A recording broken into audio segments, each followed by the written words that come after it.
What is some of the work? You know, I wait to get back to a question, but I always want to go into this. What is some of the work, or how do I want to go into? Okay, you spoke earlier about sometimes you have to do things that you don't want to do. When you look back, has there been things that you have not wanted to do to earn money? Yes. Okay. There are a lot of things. I can't really talk about them right now. Of course. For other purposes. Right. Which I'm aware later of. on. Right. So later on. But my question to you is, and it's not illegal things. I just want people to know I just have other things that I'm working on. So. Right. To make them think you have a case going on. Yeah. Like no. It's nothing crazy. My like thing that. to that is that, do you feel those things? Do you regret them? Do you understand? Like, do you regret them, or do you think that it was a process that you went through to learn from them and to move on, and to be honest, as you and I both know, you was one of the lucky ones. I hear what you're saying. It is. I mean, sometimes life,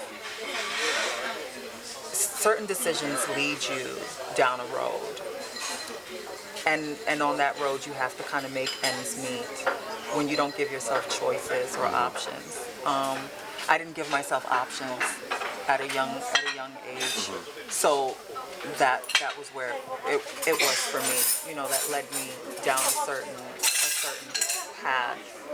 But did you know there was options? No, and see that's the thing is that I didn't know that. I didn't know any of that. I didn't know the importance of options either. You know what I mean? I had an idea of them, of how important having options were, but I didn't know that I really had them. And it wasn't until I actually went through the whole legal process to realize, wow, I was living in fear all that time. You know what I mean? How I know. Yeah, like I worked at the police precinct. I worked in a police precinct. Should have said that, but I worked at a police precinct, and I never thought that I would be able to do that. And I'm talking about sensitive documents, and I didn't think that I would even see that, And it was so strange to me. It's an amazing thing when you don't know, and then when you know. I mean, it's like a weight when you finally realize, when you have that moment of like, wow, I have options, I have choices. I mean, and I don't know how people are going to take that because I'm being so vague, but I mean, I know what I'm saying. When they finally learn the whole story, I think that they'll look at this as a reference point, and I think that probably. Oh God, please not. I hate.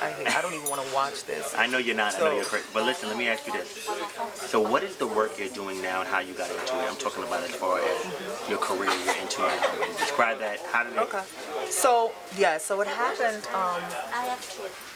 It happened after, like I said, when I realized that I was living in fear for most of my life, thinking that that being a trans woman and that I didn't have any choices. I didn't really even have a right to them, maybe. I don't know. Don't hold me to that because maybe that'll change. But I don't know. I can't really explain it or articulate it properly. But I know that after everything happened, I mean, it gave me this power that I just didn't care. Like, I mean, I never cared about what people said before. Like I was always one of those people. Like I said, I'm to myself. I tune everything out. I lock myself up. But it became this other thing where I just didn't care. I didn't care if you knew. I didn't care if you didn't know. I didn't care. I just felt really free, and I wanted everything. I wanted everything. I wanted everything that life had to give me. And I went back to school. I think that was the first thing. I went back to school. And then from there, everything just kind of happened organically. Then I got this job, and then as a peer, then I started HIV testing. Then I got this job at Hunter College in research. And in school, I start in the fall again. Do people know you're trans where you're at? At my job now, well, yeah, because I work with trans women. Right. I do. But your other I'm a therapist. Yeah, well, I'm kind of. In my other job at Harlem. Right. Yes, yeah, they knew. I told them that, but in school, no, they didn't know. I wanted to tell them, but there was something. I spoke to my family about it. There was a reason why I didn't tell them, because there was a.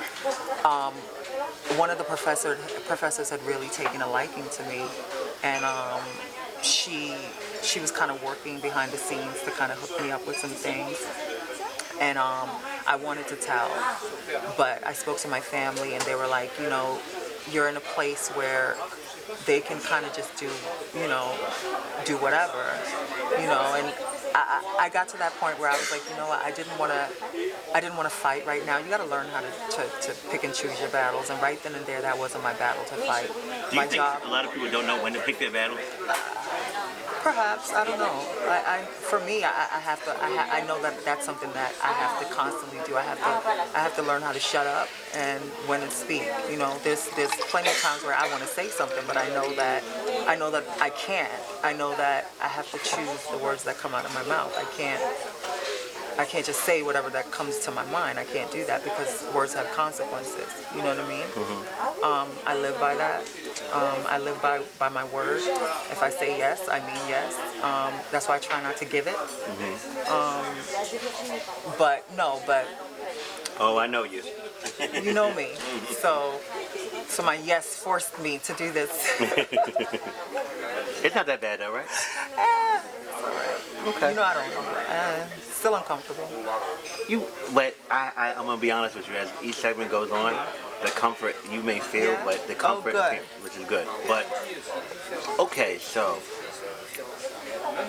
stepping away from the scene, what made you be like, you know, you was the mother of one of the hottest houses. You know, you're still the founding mother of that house, of course, but you was the mother. You know, whatever you want to say, you know, you have accomplished a lot in the ballroom scene when you look. You know what I'm saying? Okay. You know, you and so, you know, your children back. You know, your children then, and man, of course. What made you step away from the scene? It was never my passion. I think it's easy to step away from something that you're not passionate about. I was never passionate about it. I'm not passionate about it. You mean the scene, but you were passionate about that house, though, right? Oh yeah, about the house. I am. Right. Well, because of the work I put into it. You know, I don't. If I'm doing something, my heart is into that project. But as far as like my heart was in being mother, is being mother of the house. Right. It's something I'm very proud of because it means more to me than ballroom. You know what I mean? Like we have the people. I know what you most mean. of the members, we have a bond outside, so it's not Which about you do ballroom. love, right? Yeah, and I think that's how you should have it. I think if you don't respect the people that you're in a house with, then you shouldn't be there, or you need to maybe think about doing something else. And it's something you always say to me, that's man's baby, and you tell people, you know, it is deep when it comes to that, you know. I think. Yeah, exactly, and that's the thing too. That is man's baby. That's man's, and being that I love man, I have to honor the fact that this is something that he loves. You know what I mean? Right. So I have to honor that this is something he loves, even though I might not be as passionate about it as he is. I have to respect the fact that that's his, and so I have to respect him as the husband of my house, right. the father of my children. You understand what I'm saying? Most definitely. So I don't know. I don't know if I'm articulating it right, but honoring his love for what he does, right, and to be respectful about it. And how do you feel about him stepping away? How do you feel about that? I think he needed that. Yeah, man works hard. Man stresses himself out, and you know how I am. It's like man is important to me.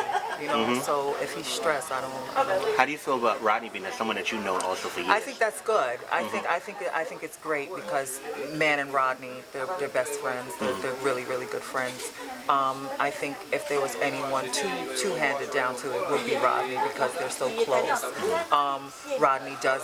He reminds me a lot of Man, and I think it's a great. It's an easy transition and an easy look. You know what I mean? It's not something that's like, what's that? What about Ronnie? For people that may not know Ronnie. What about Ronnie? Your relationship with Ronnie. I love Ronnie. I love Ronnie. Ronnie, I can't express my love for him or the depth of my love for Ronnie. My love for Ronnie is really, really deep. Yeah. What do you feel about behind the scenes people in houses? What about it? That people that may not be in the forefront walking, but like in the background. I think that's good. I think you need Every people in the house? background. I think every house does. I think every house needs people who are doing things outside of ballroom. I think honestly, people have been milking ballroom for so long that it's time that there's some kind of structure or order or some kind of gatekeeper that people go through rather than just showing up, taking pictures, you know, getting this, getting that Jack done. always talks about that. He feels like there's a lot of people that Yeah, come in I think, but see, that's our fault though. You know, we can talk about it till our face is blue, but if you don't do anything, faith without work is dead. So if you don't do nothing, it's like, what you complaining about? You got to do something, you know, and it's not gonna stop until you do something.